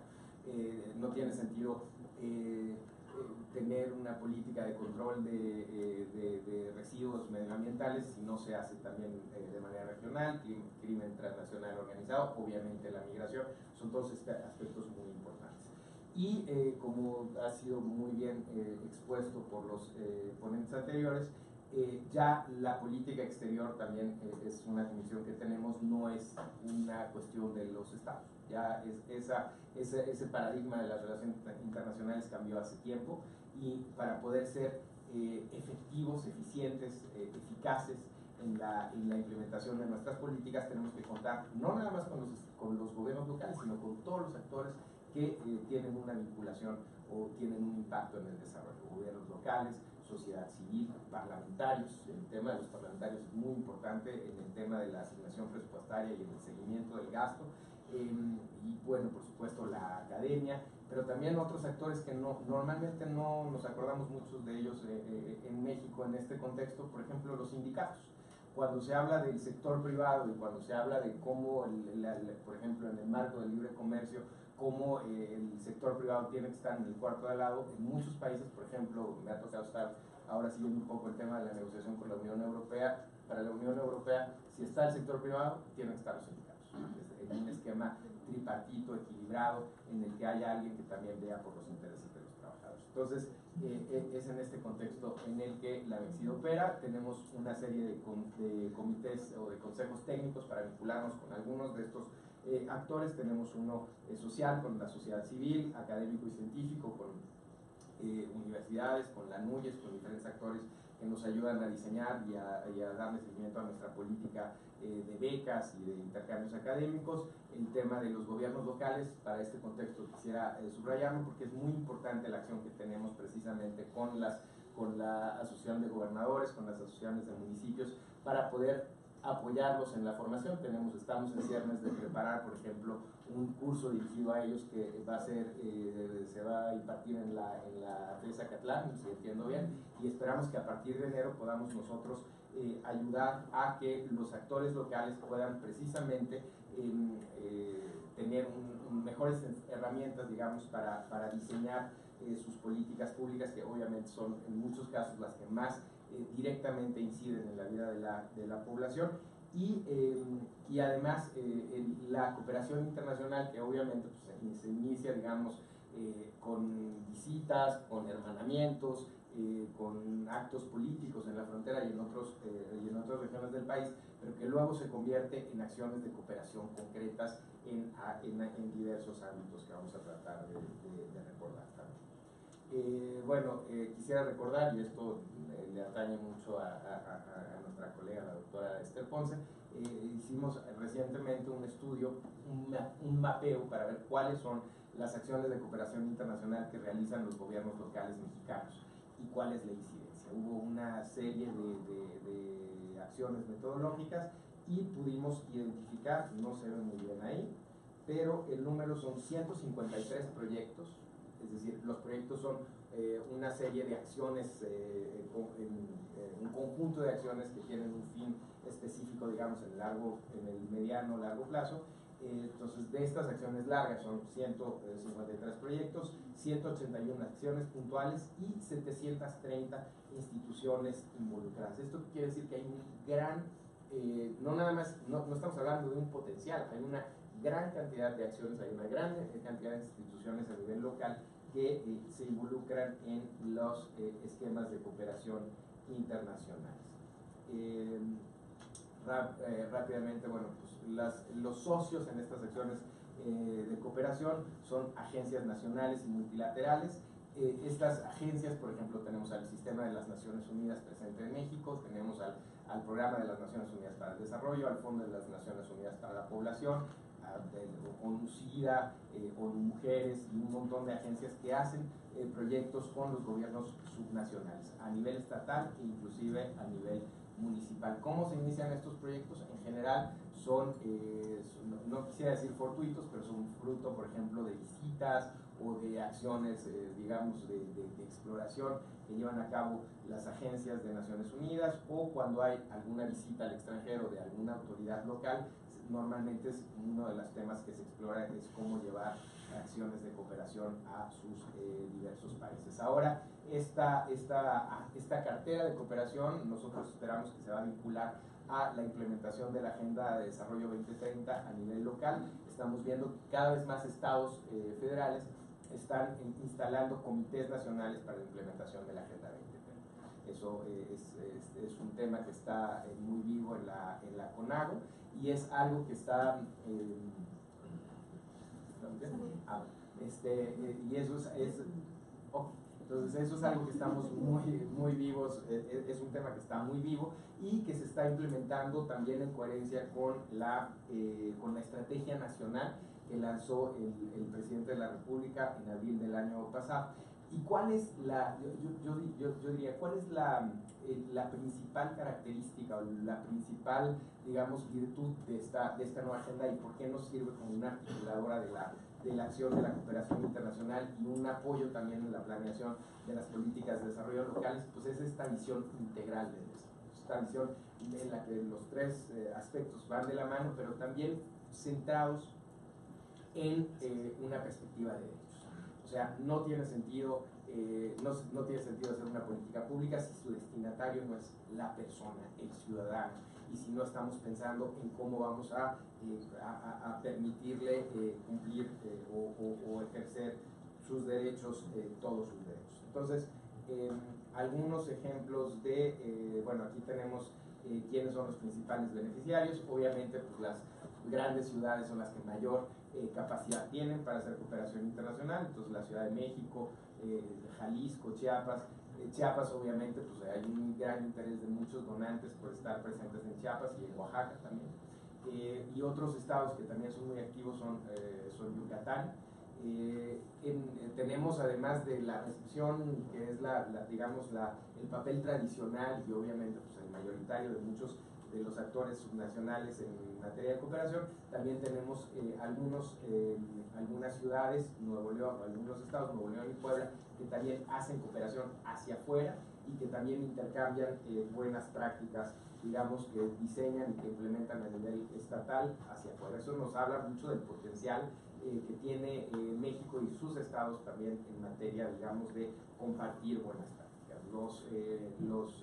Las áreas en las que se hace esta cooperación, pues tenemos áreas económicas, competitividad, transparencia, ciencia, tecnología, educación, y salud, medio ambiente, infraestructura son también temas muy importantes. Aquí queríamos puntualizar cuáles son estos 4 proyectos de oferta, digamos, de la cooperación mexicana a nivel subnacional. Tenemos el Estado de Nuevo León con el Ministerio de Economía de El Salvador, un proyecto sobre el fortalecimiento institucional para la realización de infraestructura tecnológica, en particular centros tecnológicos en el área de diseño. Puebla, con el Tribunal Superior de Cuentas de Honduras. Puebla también con el Centro de Investigaciones Especiales de la Universidad de Costa Rica, y Nuevo León con la gobernación de la región del Meta en Colombia. Entonces son temas que, como ven ustedes, son diversos, y obviamente pues para nosotros es importante fortalecer, digamos, utilizar esto como un instrumento de fortalecimiento de la presencia de México en el exterior, y de ahí también el tema de la vinculación, digamos, del papel de la agencia de cooperación, que tiene este papel, digamos, de coordinación. Y tenemos de este estudio nosotros sacamos 10 recomendaciones de política. Lo primero y lo más importante es entender a la cooperación internacional como una herramienta o un instrumento complementario de apoyo para la consecución de los objetivos de desarrollo de los gobiernos locales. Es otro instrumento. Es así como hay instrumentos financieros, hay apoyo de la federación y de otros actores, esto es un instrumento adicional. Luego, las acciones, bueno, ¿cómo se detonan? Pues simplemente, digamos que no las voy a leer todas, pero lo que sí les quiero compartir es que lo que estamos tratando de hacer es tener una aproximación más sistemática, más estratégica, más efectiva y más eficiente, digamos, de la cooperación internacional, y por ello estamos tratando de construir recursos y capacidades humanas a nivel estatal para que los estados puedan incrementar, digamos, su acción hacia el exterior. Muchas veces el tema con los estados es que se termina una administración y cambia todo. Entonces hay una falta de continuidad en materia de políticas. Entonces lo que decidió el gobernador o el presidente municipal anterior ya nadie se acuerda. Entonces lo que nosotros queremos hacer es ayudarles a formar un cuerpo, digamos, de profesionales que puedan trascender de una administración a la otra. Y ya para terminar, nada más quisiera recordarles, porque pues estamos en el CISAN, que nosotros tenemos algunas políticas muy enfocadas hacia América del Norte en materia de cooperación. En materia de cooperación académica tenemos el famoso proyecto Proyecta 100.000, cuyo objetivo era que hubiera 100.000 estudiantes mexicanos que fueran a Estados Unidos durante el presente sexenio. Llevamos ya no 100.000, sino 319.000 acumulados durante todo el sexenio, lo cual es un muy buen resultado. Tenemos un proyecto con Canadá similar, pero un poco más modesto, que es el Proyecta 10.000. Luego, y otras acciones, digamos, de cooperación puntual con gobiernos locales, el Laboratorio de Cohesión Social con la Unión Europea, que trabaja con tanto la elaboración de proyectos y el fortalecimiento de capacidades gubernamentales como con la sociedad civil, y Francia tiene un proyecto muy importante también de apoyo a los gobiernos nacionales. Y finalmente quisiera resaltar la conferencia sobre prosperidad y seguridad en Centroamérica. Como ustedes saben, se llevó a cabo el 15 y 16 de junio pasados en Miami, Florida. Y ahí un poco el tema es que a través de la cooperación internacional nosotros lo que vamos a tratar de hacer es fortalecer las capacidades de los países centroamericanos para poder tener una región más próspera, más segura, evitar la migración forzada, evitar la migración, por ejemplo, que tiene que ver con temas de seguridad de personas que están amenazadas por el narcotráfico, por la delincuencia a nivel local.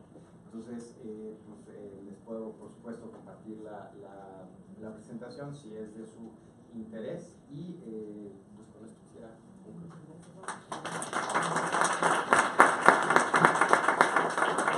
Muchísimas gracias por su presentación. Es una muy buena ilustración de qué es y cómo funciona la AMEXID, su rol con los gobiernos locales y los retos que este tipo de cooperación internacional conllevan, incorporando visiones propias de la agenda del siglo XXI. Muy interesante su trabajo.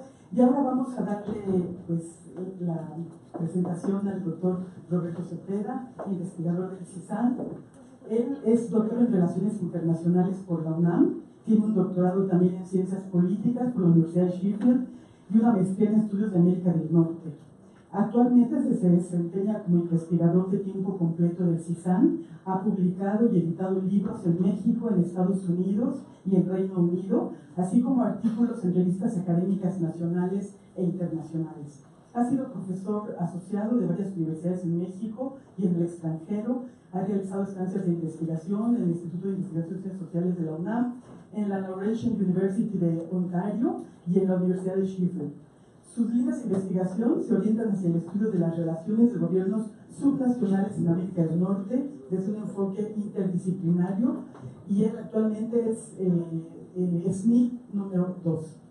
Le damos la palabra a Roberto.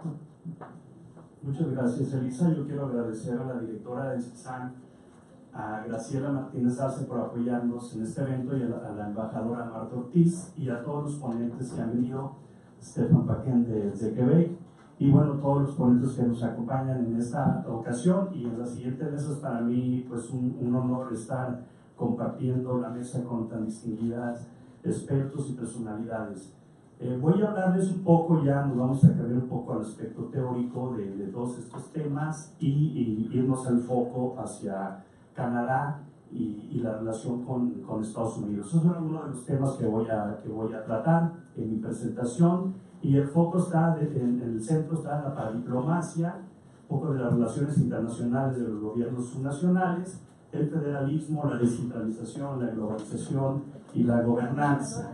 Entonces, nosotros analizamos a la globalización básicamente desde dos perspectivas, como un proceso de integración, pero al mismo tiempo como una fuerza desintegradora, es decir, pues se ha propiciado una nueva forma de gobernanza donde los actores locales pues han recobrado poder, influencia ante la desintegración del poder del Estado-nación. Entonces es un entorno dual, tanto de integración como de fragmentación, donde estos gobiernos subnacionales han ampliado sus actividades más allá de las fronteras, con diferentes motivos, como ya lo hemos visto en algunas de las presentaciones, entre ellos los motivos económicos, atraer inversión extranjera, promover exportaciones de los productos locales, atraer turismo, y además también muchos de los problemas globales que se circunscriben en esta agenda global, pues no tienen repercusiones sobre los gobiernos locales, pero tampoco han sido afrontados de manera exitosa por los gobiernos nacionales. Entonces se crean espacios,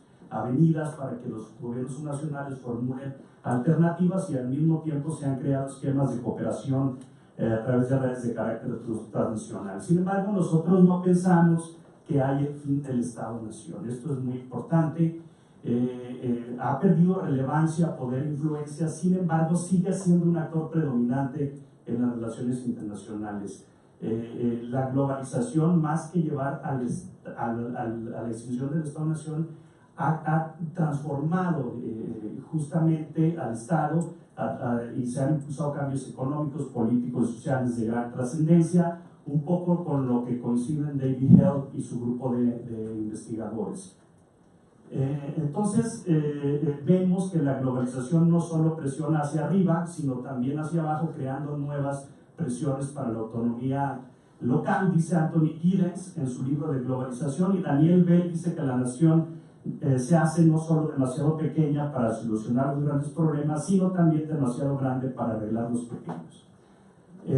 Entonces yo quisiera, antes de tocar ese tema del neoliberalismo, llegar también al tema de la gobernanza, donde Rosenau, es importante leer a James Rosenau, porque él nos habla de dos mundos paralelos, ¿no? Dos mundos paralelos de la política global, que es el sistema interestatal de estados y sus gobiernos nacionales, que ha dominado por mucho tiempo el curso de los eventos, y el segundo es un sistema multicéntrico de diversos tipos de colectividades que ha surgido recientemente como una fuente opuesta de autoridad, y estos actores al mismo tiempo cooperan, otra vez compiten, pero que interactúan continuamente con el sistema estadocentrista. Eso lo quiero remarcar, porque se habla de que se va hacia el fin del Estado-nación, y nosotros más bien coincidimos con Rosenau que hay estos dos mundos paralelos, ¿no?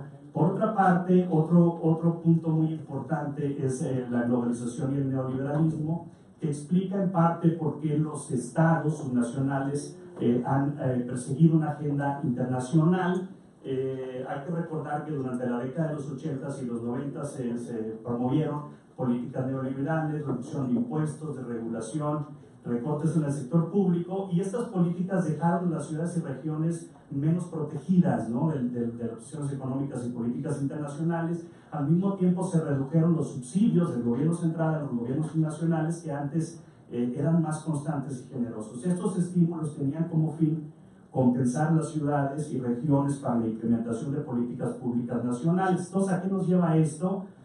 Ese efecto combinado de las políticas neoliberales del gobierno central, la reducción de los subsidios, ha llevado a que muchas ciudades y regiones estén explorando otras fuentes de ingresos y desarrollo económico, incluyendo las redes en el extranjero, ¿no? Entonces, es muy importante, nos dice John Pierre, que la internacionalización subnacional está claramente vinculada a la globalización, incentivando a ciudades y regiones a buscar alianzas estratégicas en el extranjero, y al mismo tiempo se genera una competencia entre ciudades y regiones. Me voy a adelantar un poco. Bueno, aquí evidentemente retomando a Rosenau, los gobiernos, los estados nacionales, sus gobiernos ya no son tan competentes como antes no eran, al tiempo que su soberanía y sus fronteras se han hecho cada vez más porosa. Entonces estamos hablando de un esquema de externa complejidad. Y en este choque de fuerzas que dice Rosenau que hay la fragmentación, que es la fragmentación hacia adentro, y que le da más fuerza a los poderes locales, pero también esto se da como resultado de un proceso de globalización. Y lo estamos viendo en esquemas en Europa, lo estamos viendo también en América del Norte, que a medida que hay esta integración, al mismo tiempo se presenta una fragmentación hacia el interior. En suma, vemos a la globalización desde dos perspectivas: primero como un proceso de integración económico, comercial, flujos financieros que han integrado a los países en bloques comerciales, pero también un proceso que ha erosionado el poder del Estado, y en ambos casos los gobiernos nacionales han adquirido mayor margen de maniobra para llevar a cabo actividades internacionales y promover sus intereses. Andrew Gamble, profesor de la Universidad de Cambridge, nos habla de 4 perspectivas o 4 escenarios prospectivos. Uno de ellos es un mundo sin fronteras, donde una economía global en la cual los estados se debilitan y hay una gobernanza global cosmopolita, benigna, a través de los mercados y la democracia. Otros son bloques regionales, que es la división del mundo en esferas proteccionistas, o un imperio americano. También nos habla un mundo dominado por Estados Unidos de manera unilateral, o el nuevo medievalismo. Ahí lo pongo en negritas porque al final él dice que hacia allá va el mundo, ¿no? Un mundo en el que no hay una sola fuente de legitimidad, sino una serie compleja de niveles y redes y jurisdicciones que configuran la gobernanza y las identidades. Él hace pues una metáfora, ¿no?, que subraya algunas similitudes entre acontecimientos contemporáneos y ciertas características del sistema político medieval en Europa. Entonces es lo que nos dice: para allá vamos. Otro aspecto que quisiera retomar en esta presentación y que coincide mucho con lo que decía el doctor Paquín, es el federalismo y la descentralización, ¿sí? Los países con sistema federal, los gobiernos nacionales tienen una amplia capacidad para formular políticas públicas, ¿no?, en varias áreas, incluyendo la realización de actividades internacionales. Otro autor, Cornago, nos habla de que, bueno, también es evidente más en los sistemas federales, pero también está presente en países unitarios y descentralizados como Francia, Italia, España, Reino Unido, aunque se presenta de manera más destacada en países federales como Canadá, Estados Unidos, Australia, Bélgica, Alemania y Suiza. Hay alrededor de 2 docenas de países con sistemas federales en el mundo. Y bueno, también nos habla el autor que esta diplomacia subestatal está presente prácticamente en todo el mundo, en países tan diversos como Argentina, Brasil, Bolivia, Chile, India, Japón, entre otros, ¿no? Entonces, lo que yo afirmo y quisiera remarcar es que el caso de América del Norte, los 3 países tienen sistemas federales de gobierno, pero también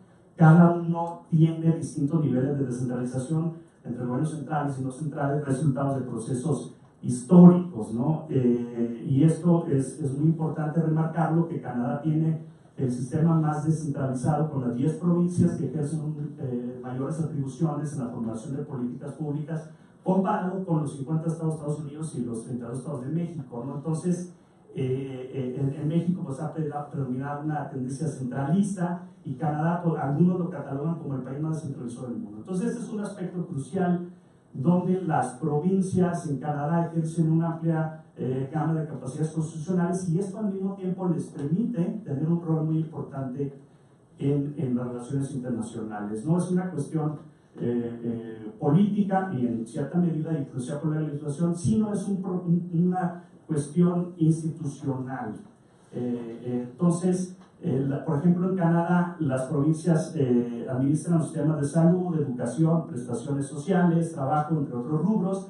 En el tema del gasto público, alrededor del 47% se concentra a nivel provincial. En Canadá es el mayor porcentaje en este rubro entre países de la OCDE, mientras que el gobierno local concentra 20% y el gobierno federal 28%, ¿no? Entonces, estas facultades les permiten a las provincias diseñar la implementación también de tratados internacionales que afectan rubros bajo su jurisdicción, pero también les dan mucho captación de recursos para tener oficinas internacionales, como lo hablábamos al inicio con el PROPACAN, donde está el gasto precisamente de la provincia de Quebec. Y aquí estamos viendo todas las atribuciones de las provincias canadienses. Un poco repetir lo que dijo el doctor en la mañana.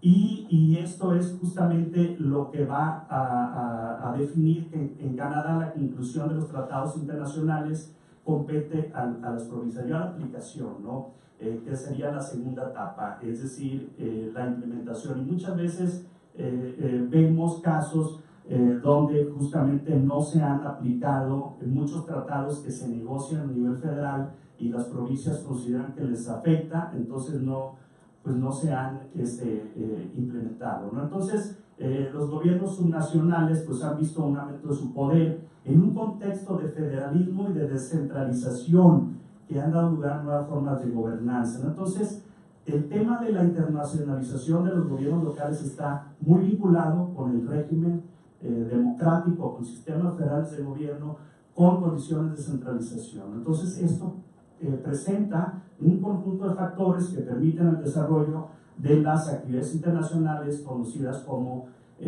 paradiplomacia. Entonces se ha dado esta reconfiguración del Estado, la fragmentación de su poder, influencia tanto hacia el exterior como el interior. Y bueno, yo quisiera adelantar un poco también la cuestión, la definición de la paradiplomacia, pues ya se ha hablado aquí.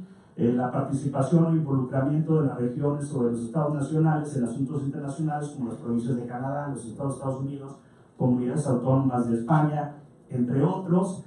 Duchesne nos habla de 3 formas de paradiplomacia, que es la paradiplomacia regional transfronteriza, que se da entre estados que comparten frontera, otra que es la transregional, que son de entre 2 estados nacionales que no comparten frontera, pero pertenecen a países que sí, y la paradiplomacia global que consiste en estos contactos, ¿no? Con gobiernos en distintas regiones. André Lecur nos habla de las 3 capas de la paradiplomacia.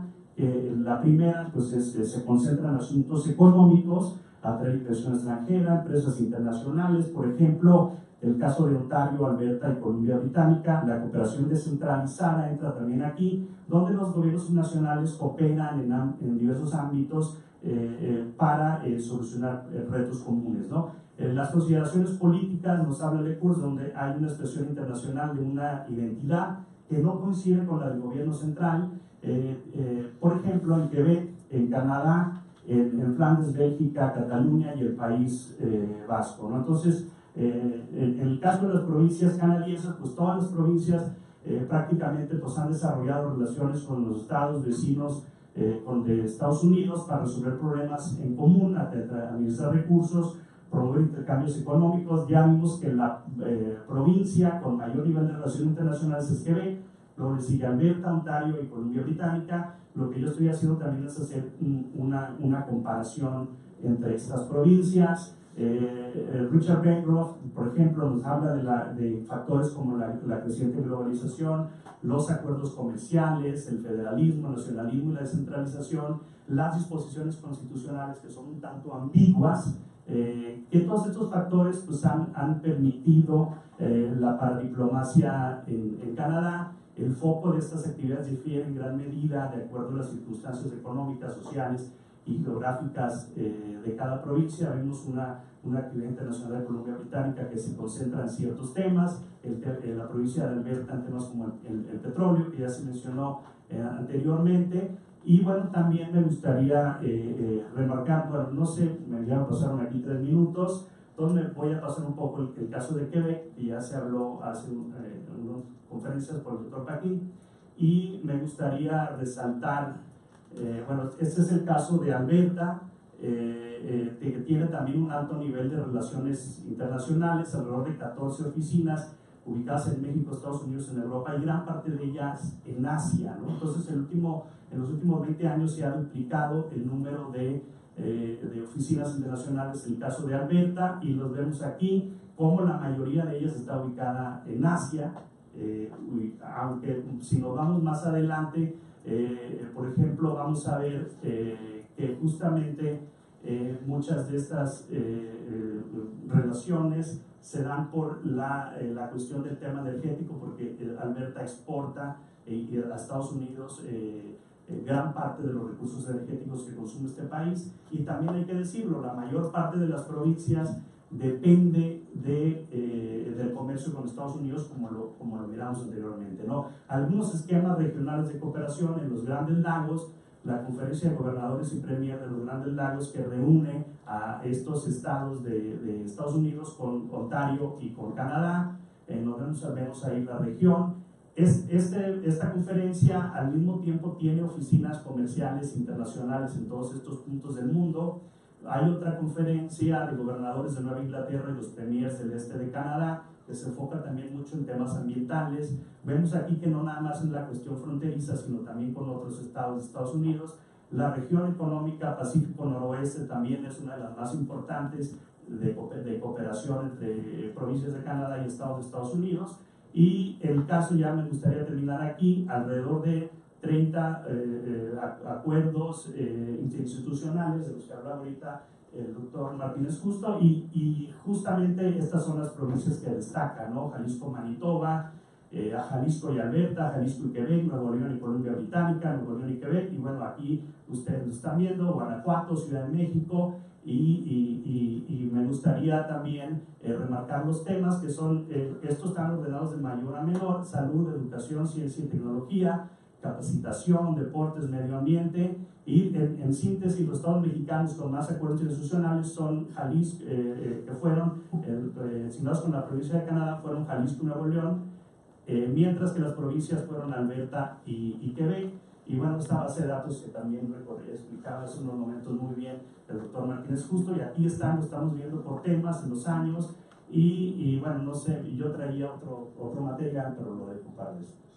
Gracias. Pues es realmente una pena podido ver todas las ponencias con su detalle. Muy interesante este trabajo en donde Roberto pues trata las interrelaciones y las sinergias entre la globalización y los espacios regionales, y las formas como van transformándose pues en las acciones de las provincias, en particular en Canadá, aunque también trabajaste pues en federalismo en América del Norte, las peculiaridades de cada uno de los tres, con especial énfasis en Canadá. Sí, muy interesante, y ojalá pues tengamos oportunidad de escucharte pronto, o también pues que las ponencias que se presenten, pues yo no sé si estarán en línea o cómo le haremos para poder disfrutarlas con más detenimiento. Bueno, vamos a dar espacio a nada más 3 preguntas, dada la premura del tiempo. Pues empezamos con Valeria. Si quieres. Gracias. Mi nombre es Valeria Valle, soy investigadora del CISAN, ¿no?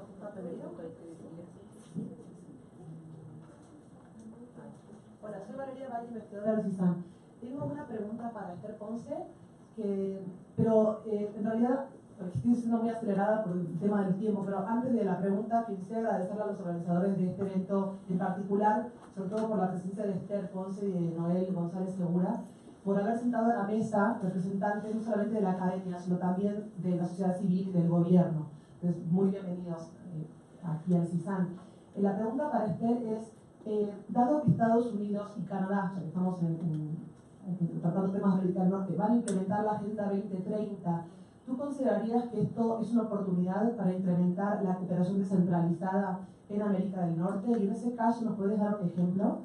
Y para Noel González Segura, me gustaría preguntarle cuáles son los retos que ustedes están mirando, avisorando en ANECID sobre la cooperación descentralizada. Y también usted mencionó que hay una recepción de CID a los gobiernos nacionales en salud, si pudiera también dar un ejemplo. Gracias.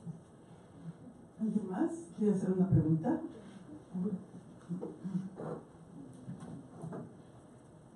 Gracias. Buenas tardes. Soy Rodrigo Cervantes de la Oficina Científica de National Government de la República de Estados Unidos. Me parece muy interesante lo que están hablando sobre las relaciones bilaterales. Me gustaría partir de un caso específico y cualquiera de los panelistas que quieran responder, pero en el caso de Arizona y Sonora, por ejemplo, han estado trabajando muy cerca, incluso ellos se autodenominan la megaregión.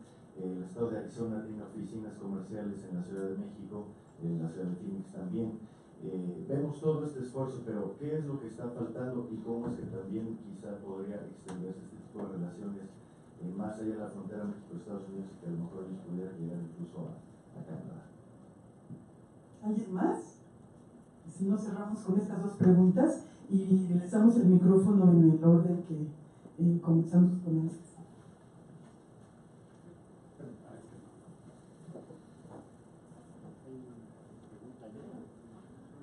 Hay una pregunta. La pregunta era, ¿sí? Perdón, hay otra Bueno, buenos días, soy Saúl Oparezástica, estudiante de Relaciones de séptimo semestre, y mi pregunta va dirigida pues para el doctor Manuel Martínez Justo. En esta paradiplomacia que se lleva en los gobiernos locales de la frontera México-Estados Unidos, no sé si habría cabida para el concepto de diplomacia pública, si se ejerce esta diplomacia pública, si realmente hay, y cómo ayudaría a mejorar las relaciones en esta región fronteriza. Gracias. Bueno, a ver, primero, Sonora, Arizona y Sonora, Nuevo México, son las dos que han estado funcionando muy bien. Yo considero que no es solamente cooperación transfronteriza, es un diálogo político entre las dos entidades. Y evidentemente es un trabajo muy importante que se ha desarrollado ahí, que podría tener un efecto muy interesante si se pudiera reproducir entre los gobiernos estatales de México y Estados Unidos, sobre todo en la zona, voy a hacer énfasis ahí, de Tamaulipas, Texas, ¿verdad? Y desde luego también Chihuahua, Texas, porque son zonas de gran dinamismo. ¿Qué es lo que nos falta? ¿Qué es lo que nos está pasando ahí? Primero, que evidentemente, como decía el maestro Noé, las relaciones internacionales de los gobiernos locales son muy cambiantes. Y son muy cambiantes porque depende del propio ejecutivo en turno, si le quiere dar mayor o menor énfasis. No hay una continuidad, no hay una parte de integración de la población en general, de los distintos actores en esta actividad internacional, y por lo tanto tiene una vigencia de la propia administración estatal.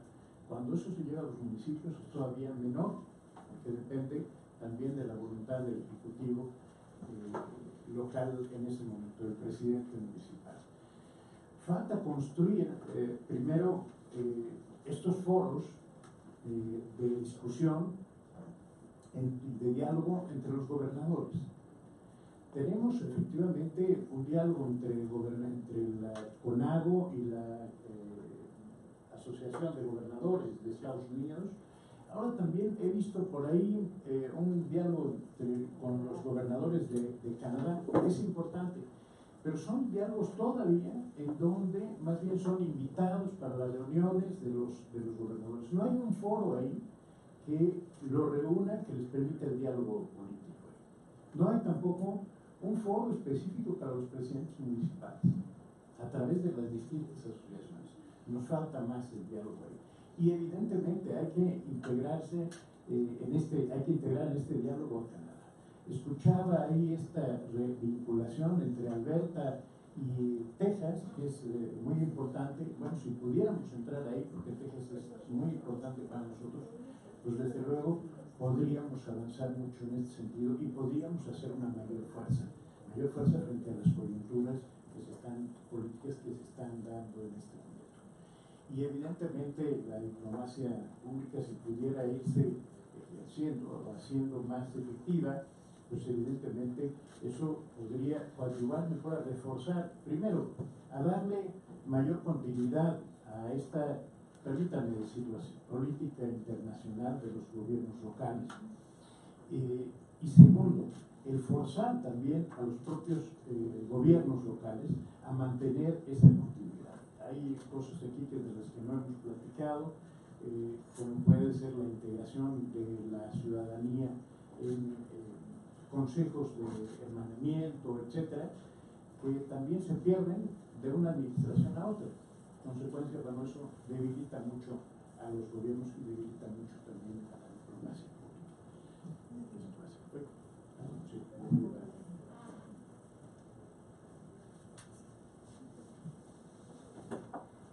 Bueno, contestaban las preguntas todas por cierto muy interesantes. Bueno, para continuar con lo que decía Manuel, me voy a ir primero por esta y después ya termino con lo de Agenda 2030. En el marco de Arizona y Sonora es bien interesante el proceso, porque además es un proceso que como que ha ido y venido en el tiempo, ¿no? Ahorita estamos, yo creo que volviendo a vivir, ¿no? Ese gran matrimonio entre Arizona y Sonora, con donde efectivamente están trabajando en esta construcción como identidad, ya haciéndose llamar megaregión, y además con acciones puntuales, con temas de sustentabilidad, calidad de vida, competitividad, seguridad. Tienen, me parece que 11 comisiones en el marco de estos temas, se acaban de reunir este año, creo que fue en mayo, ahorita no recuerdo bien el mes, ¿no? Donde había funcionarios, y no nada más funcionarios, sino también representantes de sociedad civil y del sector privado de ambos, tanto de Arizona como Sonora, discutiendo sobre estos temas y efectivamente tratando de conformar una especie de diálogo, pero también de construcción en cuanto a consensos y en cuanto a objetivos de trabajo común. Entonces yo creo que ese es un buen momento. El gran problema que vivimos, y es en referencia a lo que decía Manuel, es que tenemos en la cooperación transfronteriza y en estas relaciones a nivel transfronterizo nos pasa un poco lo mismo que sucede en los otros espacios regionales del país en cuanto a la participación de estados y municipios en su acción internacional, porque desgraciadamente tiene que ver con el poco tiempo que duran también, por ejemplo, a nivel municipal son 3 años, ahora ya de reelección, pero son 3 años, y a nivel estatal son 6 años, pero donde lo internacional todavía sigue dependiendo mucho de voluntad política. O sea, no se ha logrado del todo institucionalizar, y yo creo que ese es un problema. De hecho, hacía referencia Noel a este mapeo, y ahí en ese marco se hace una revisión, por ejemplo, de los planes estatales de desarrollo y de los planes municipales, de los municipios que revisamos, en qué sentido incorporan o no una variable de cooperación, tanto transfronteriza, de cooperación internacional, y todavía vemos que ahí, si bien ya está incorporado en los planes, en estos planes todavía falta una mayor institucionalidad. Bueno, entonces, hay que generar, o sea, mi intención es ir más allá del diálogo e ir construyendo también espacios más institucionalizados, ¿no? Para que esto se sustente en el tiempo. Ya, perdón. Y yo recordaba una experiencia para enmarcar con esto de Sonora y Arizona, que era el programa Invite o Plan Invite, yo no me conocía el programa o Plan de Nuevo León, cuando estaba Natividad González Parás, donde la idea era igualmente generar acciones entre Nuevo León, Coahuila, Texas, y me parece que también estaba Tamaulipas, ¿no?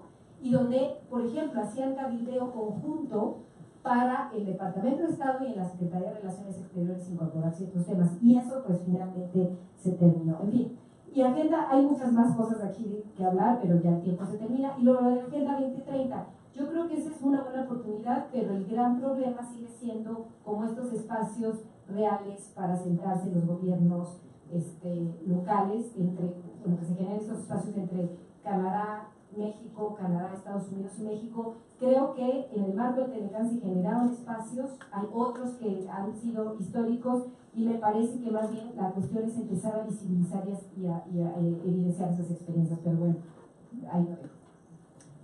Muchas gracias. Voy a tratar de ser súper breve. Yo creo que aquí coincidimos todos en la importancia de los gobiernos subnacionales para el desarrollo, obviamente para el desarrollo local, para la implementación de las estrategias de desarrollo a nivel local, y en su incidencia, digamos, su mayor actividad en materia de cooperación internacional. Sin embargo, lo que sí falta es una visión más estratégica de mediano y largo plazo. Es decir, cada gobierno subnacional llega y tiene su propia agenda en la que lo internacional puede o no ser importante, pero falta una visión, digamos, de continuidad, de visión estratégica, de objetivos claros a mediano y a largo plazo, que en el caso, por ejemplo, de la Federación, pues es muy diferente porque tenemos a la Secretaría de Relaciones Exteriores, tenemos al Servicio Exterior, entonces, digamos, tenemos una cierta capacidad institucional, una cierta capacidad instalada que los gobiernos subnacionales no tienen, y eso hace que se desaprovechen muchas oportunidades en materia de cooperación internacional. Entonces, la formación de cuadros,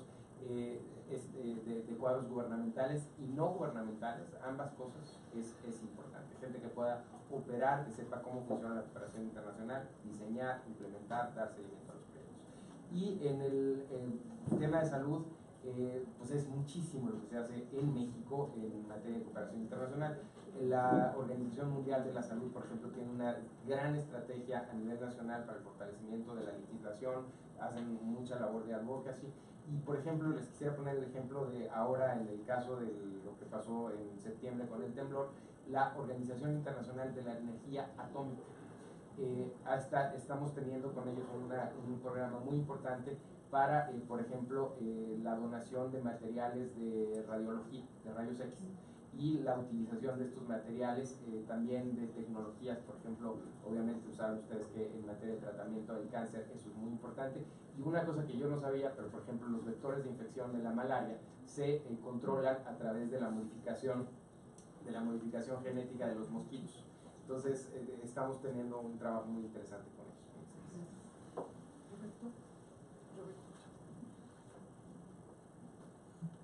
Sí, bueno, remarcar también el caso fronterizo de esas para diplomacia que se ha hecho entre los estados subnacionales. En el caso de México, Estados Unidos, se hablaba ya del tema de la vinculación a Sonora, Arizona, que hay alrededor de 14 acuerdos institucionales, y eso nos habla de una intensidad, ¿no?, en ese tipo de relaciones. Sin embargo, me gustaría remarcar que en esta coyuntura, por ejemplo, la conferencia de gobernadores fronterizos de estos 4 estados de Estados Unidos, 6 de México, que se han reunido de manera periódica para discutir algunos temas en común. Sin embargo, pues en los últimos años, en los 3 años, no se han reunido, y actualmente en esta coyuntura de la renegociación del TELCAN, que vale la pena decirlo, son los estados que más dependen del comercio con México. Yo no he visto ninguna declaración. El caso de las provincias de Canadá, hay ahorita una paradiplomacia que mencionaba Paquín al inicio, donde los premiers, que serían los gobernadores de Canadá, están visitando a ciertos estados clave de Estados Unidos con los que tienen una fuerte relación comercial. E incluso el primer ministro Trudeau ha visitado al menos 17 estados de Estados Unidos. Eso no lo vemos en el caso de México, ¿no? Entonces es lo que estamos viviendo ahorita en esta coyuntura desde un enfoque subnacional. 35 estados, lo decíamos, de Estados Unidos tienen a Canadá como su primer destino de exportación, como su segundo, tercero ya sería 48 estados de Estados Unidos que tienen a Canadá. El caso de México son 32 estados que tienen a México como su primero, segundo, tercer socio comercial. Entonces estamos hablando de una relación vista desde un enfoque subnacional que está presentando una coyuntura especial para este tipo de relaciones que no lo estamos viendo. Les pido un súper aplauso para los brillantes ponentes que hemos tenido esta noche. Y pues vamos a dar unos minutos para que puedan empezar la siguiente